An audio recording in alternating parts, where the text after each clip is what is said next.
Good evening, ladies and gentlemen. My name is Wesele Chikwililwa, and I'm joined here by my associate, Mr. Walter Stephanus, who is actually also the project champion for this specific idea that we want to pitch to you guys today. Hopefully, you guys will forgive me. I'm not going to follow the traditional method of pitching because our presentation is actually quite dense and info laden, and it can also be made available for those who are interested in it. And you can also engage us during the refreshment time. I'd first like to paint a picture in everybody's minds. All of us sitting here today, when we woke up this morning, drove to work or wherever we needed to be, and even also when we came back here, we all came across somebody who was standing by the side of a robot, begging for money, and who was also potentially homeless. As a matter of fact, when we even also take into consideration the poverty within Namibia, aside from the fact that we're basically 3 basis points off South Africa's Gini coefficient, meaning that we are the second country in Africa that has the largest income inequality, it's also further exacerbated by the fact that even the National Statistics Agency has even come up with a new term to define our poverty. It's essentially multidimensional poverty, meaning that this poverty isn't just about you having a lack of access to municipal services or housing or education of the sort. It is all of those factors coming in, which at the end of the day has such a severe impact on this population that we don't even have to go very far to see it. We see it basically in Havana, in Windhoek. You go to Swakopmund, we see it in DRC. Every town, even small towns such as, what's this town in the south where they mine zinc? Yes, even they have a shack community, they have squatters, they have a shack community. I know it's not supposed to be a laughing matter with regards to this particular situation, but the thing is this. With our company, essentially, we see it as an opportunity that can be capitalized on, especially given the multidimensional factor that exists with our poverty. And that opportunity lies in the fact that regardless of whether somebody is living in a shack or whether somebody is renting out a flat or they're living in a house, there's waste that is generated. This waste goes to a landfill. A lot of this waste as well, also with some of the practices that some of our municipalities use, even though they're not supposed to do it, it gets burnt, it seeps into the soil, and that soil essentially cannot be used. You can't grow anything on it, you can't do something on it. But this is where the genius of this gentleman who's standing behind you, who you just saw, Walter, comes into play. With his actual educational expertise and his background, Walter has also contributed a significant amount of capital towards developing a new technique with regards to making eco-friendly bricks. Now, the thing is, with regard to these bricks that Walter has been able to manufacture, aside from the fact that we're taking a waste product and we're repurposing it, particularly also things like building rubble that you get from like old constructions that they've knocked down and so forth, with a proprietary binding agent, you can use that to create bricks that are not only cost effective, but come in at half the price of existing bricks on the market. Now, moving further to also elucidate the market opportunity that exists here with these bricks, when we look at the composition of them, which will also be in the presentation, by the way, I will not be taking any technical questions on it. Walter's a science guy. May I deal with the legal stuff? You have bricks which are composed essentially of 60% waste soil, 25% crushed inert materials, 10% proprietary additives. That's basically our KFC recipe, the 10 spices, plus the herbs, which is currently under the process of, we're applying for a patent with it at BIPA. These things take time, so it's still patent pending, but that doesn't necessarily mean that it's not protected. And then we also have a small additive of 5% of the building, basically the cement now that also aids in binding these bricks together. But again, now coming back to the market opportunity that exists with regards to these types of bricks. On average, according to our studies, Namibia or our research, Namibia generates 200,000 tons of waste per year. Of this waste, 60 tons of that is actual material that can be used to create these particular bricks, because the bulk of that 60 tons of waste is also things that we mentioned before, such as the construction rubble and those particular materials, as well as the waste soil. Now, the opportunity that this presents is also a multi-dimensional employment opportunity. Because aside from the business that is now manufacturing the bricks that will employ people directly, because of the fact that you're essentially using waste materials, you need to go to where the waste is, which will be at the landfills. That is typically undesirable land that isn't typically fit for, humans to dwell upon because of a lot of the pollutants and things that are there. But also, unfortunately, you also do get people who also live there whose daily sustenance is made through sifting through those bricks. So it wouldn't make sense for us to pursue an opportunity where you're looking at trying to acquire a piece of land that is far removed from these people, and then they still have to now make a plan in order to actually get those bricks there. By having it on site or close to those particular landfills, you also reduce the carbon footprint of any other waste and CO2 that is emitted into the atmosphere in order to actually get those waste materials there. Now, as we're talking about this multidimensional employment opportunity that it presents, because now you not only have the people who are making the bricks, you also have the people who can participate indirectly into that value chain. These are the people who live at these particular landfills, or any other entrepreneurs who feel the need to also jump into it by participating in the value chain of gathering the waste, bringing it to site so that it can be processed, and then these people also being paid for that. The other factor that we also need to take into account is also scalability. Wherever human beings are, waste is being generated.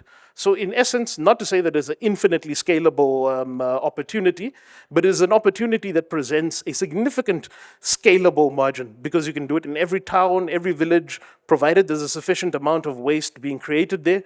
And also, given the proprietary nature of the binding agent which is used to keep these bricks together and give them their tensile strength, it's something that can be duplicated in multiple African societies. So it's not just an opportunity that exists within the four corners of Namibia's borders, but it can go to South Africa, it can go regionally, perhaps it can even also go global, seeing as housing is one of the issues that is also currently affecting a lot of people here. Another opportunity that it also provides is licensing of the intellectual property. Because the patents have been applied for, they're pending, and once they're granted, that also gives you now the ability to license the technology out to other people who are interested in making use of it. So you don't necessarily have to be there to deploy the technology.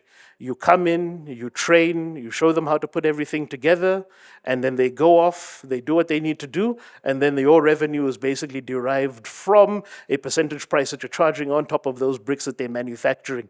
A typical franchising model, essentially. Another market opportunity that I would also like to highlight in this, and I think I'll say this is the last one, is probably, I think, actually the most important one within our particular economy. It's vertical integration. Because it's not just about making bricks.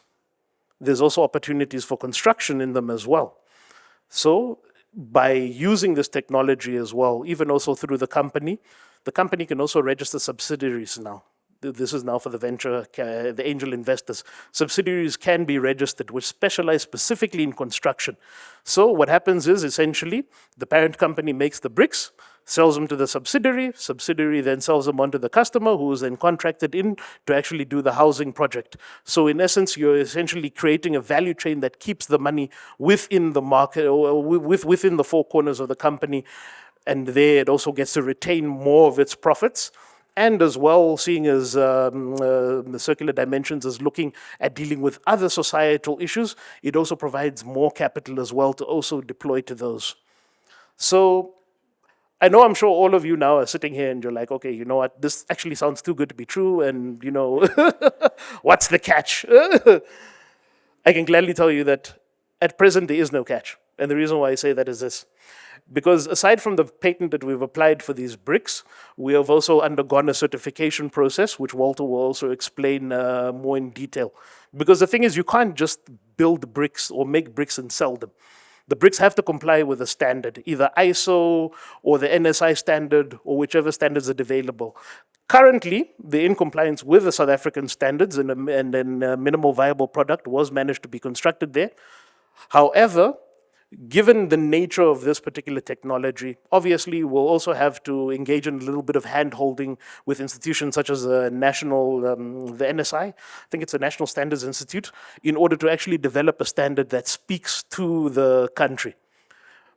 But also the nice thing about also doing that as well is also by developing this standard and it being proprietary and it being uniquely Namibian, it also provides you with a good marketing opportunity to also show that Namibia has also put itself in the forefront of developing technology as well in Africa and engaging in innovative strategies to address a pressing problem which doesn't just affect us all, but it affects everybody. Just to conclude and wrap up before I hand over to Walter to actually also deal with some of the other more technical questions, the thing is this, ladies and gentlemen, in as much as it's been, 24 years after independence, we're still struggling to build a stable foundation upon which we can provide every single Namibian with dignified housing and a dignified dwelling within which they can live in. Unfortunately, in our society, we have people who do not know what it feels like to live within a brick house. This is a unique opportunity, particularly if we can actually get the funding required for this project to kick it off, to make that aspirational goal a dream. Because many of us, our parents who were fighting in the struggle, all had that dream of saying we're going to live in a house. And unfortunately, the way things are going, that dream is becoming even more harder as the economy is still struggling to recover from COVID-19. So I think with regards to this particular project, it offers everybody an opportunity to be a part of something that can actually drive national change and deal with the backlog in housing that we currently experience. Thank you very much for your time. The floor, I believe, is open for questions. I'm familiar with the concept. I was part of the Sanlam Bridge program. I don't know if the gentleman remembers me. At that time, we were spoken about two specific things. The first was certification, and then certification of standard. Is that, I mean, you have touched on it, and we see that it's not been finalized yet. It's a good thing such applications are still underway. What I want to understand is, and the same issue came up the other time, second part of this problem was that we see that you have received funding from specific initiatives, you have some partnerships with certain municipalities. So two things, how was that money utilized? That's one. And the second thing is, what is your ask tonight? I have a question around. You say that the brick will be cost less than, let's say, normal brick and mortar, but it seems like obviously there's a few more steps that needs to be followed before that is, the one produces brick, especially with the waste material and all that stuff. Before you just put in the sand and cement, how does that translate to be cheaper? That's a first question. I have, and secondarily, it's really about at least from other technologies I've seen, and especially, let's say, in particular, those who want to make bricks from, let's say, plastics and all of this, the issue is always the hazardous, chemicals that come from that, especially after exposure to the sun. How does this particular technology mitigate this, and prevent it from, let's say, becoming hazardous to humans? Great pitch, by the way. So just correcting you, we are number 2 in the world when it comes to inequality in the world, not even just in Africa, which is alarming and is really something we should address. So good job addressing that. Just on the binding agent, I'm assuming that's what you're seeking the copyright for, right? And then the costs of that, is it any way affected by global oil prices or anything like that? Because worked on a similar project in the past where that was a major challenge, and yeah. My question is on the production of these bricks. Is it in theory, or like have you already like created a brick to see? Because as a person that would want to buy a brick, I'm concerned about how strong the brick is, how long it can last.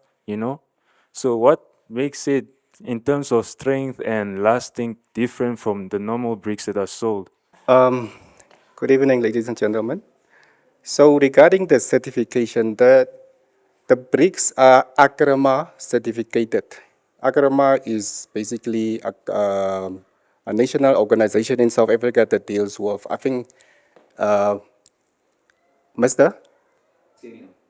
O'Chiniel is from FNB. So we know that the banks normally require the agreement certificate when they deal with conventional or otherwise alternative building materials. So we have a agreement certificate. We have also SABS accreditation as well as NHP CBR from South Africa. So because conventional wisdom is that we don't have the technical testing facilities here in Namibia. I'm not so familiar with NSI. I've engaged them, but it also seems like they are not really doing those kind of certifications. Also, when you look at things like if you're going to sort of scale this and make it, bring it into mainstream, you have to look at the banks, which are now basically South African dominated. They are looking for certain things. That is why we went the South African route. Maybe follow-up question.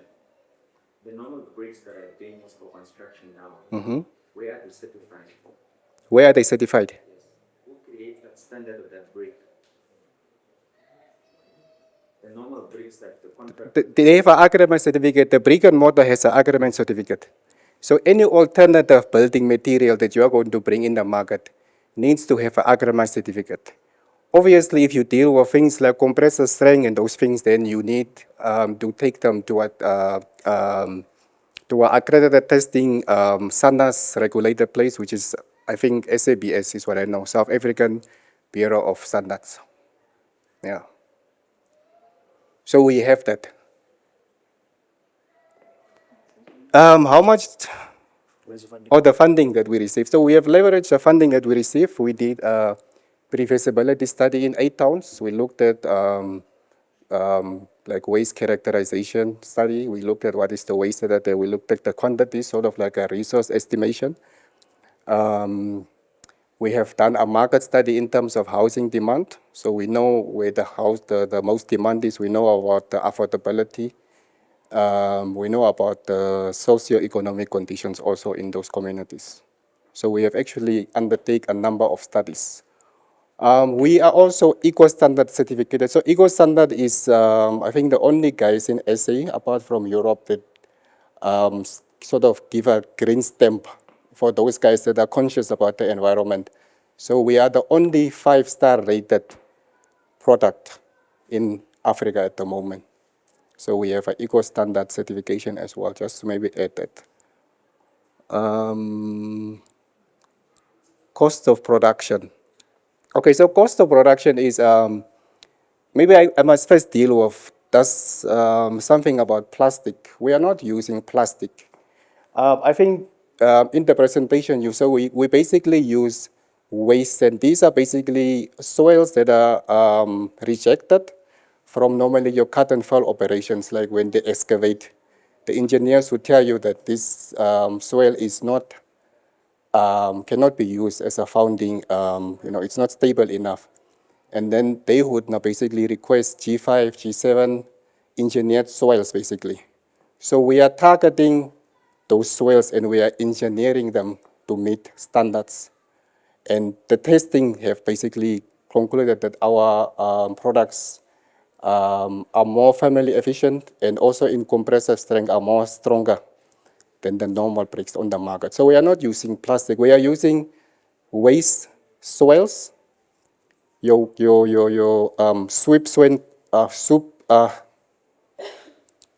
can I put this English?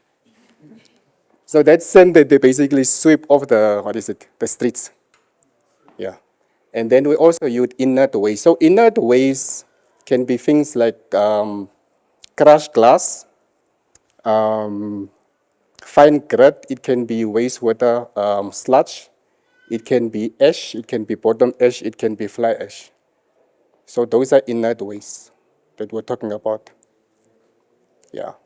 So the proprietary binder is also sort of formed from a kind of inert waste as well. And obviously we are using a small percentage of cement, which is the 5% compared to the 30% that's used basically for the conventional bricks currently. So all those factors basically bring down the cost of production.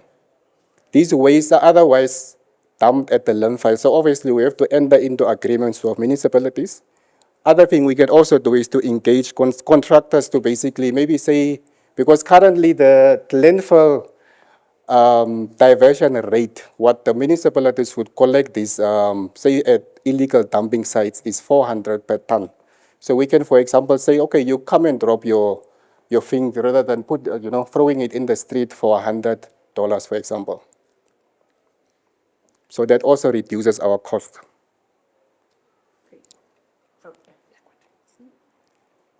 Equity, how much are we giving to investors? I think my lawyer friend.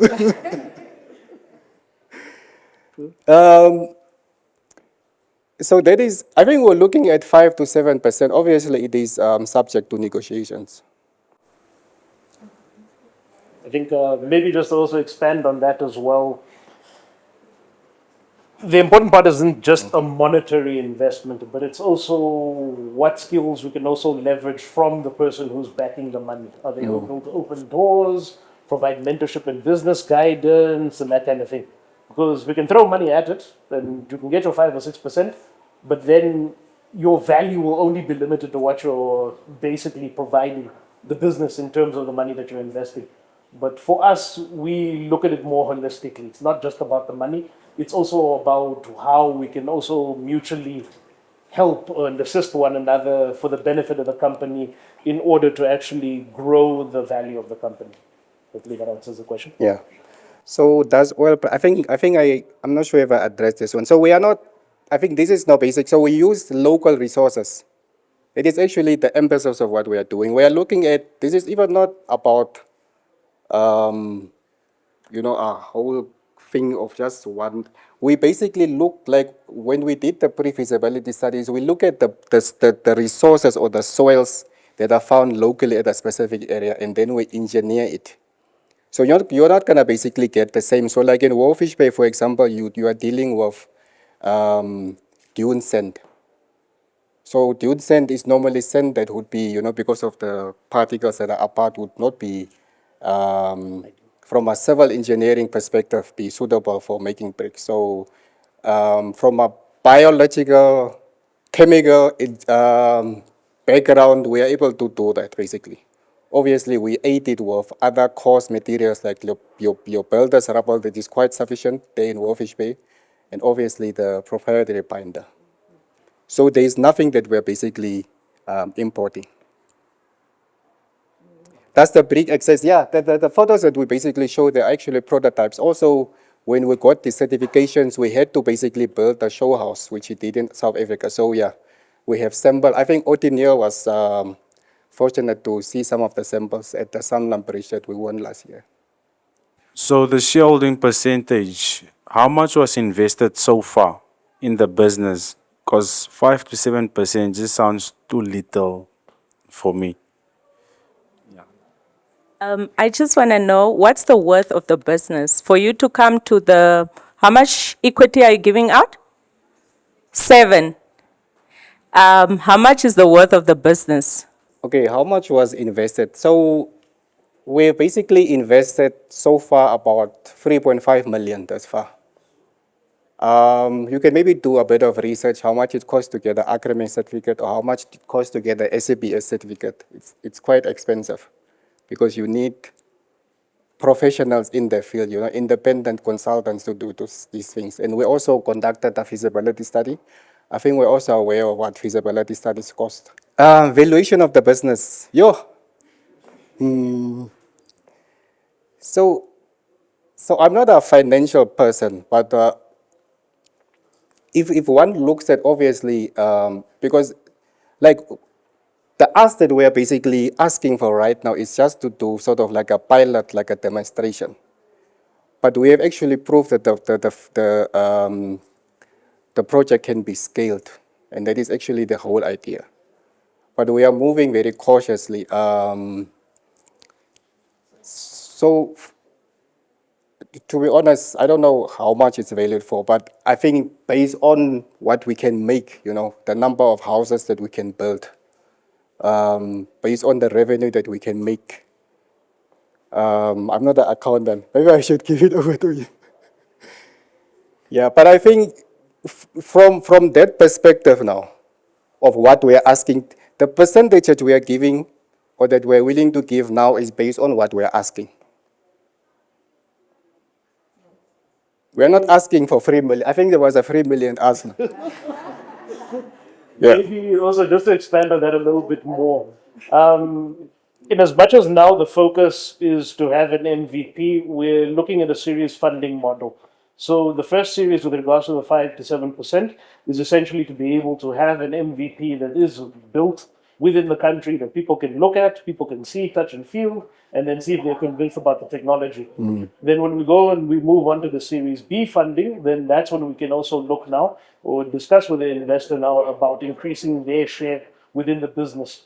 Because once MVP is there at least, and also with the assistance of FNB that produces that lovely housing report, we can essentially use that data as well to also gauge exactly, how do I put it, sort of what the market share is that we can get.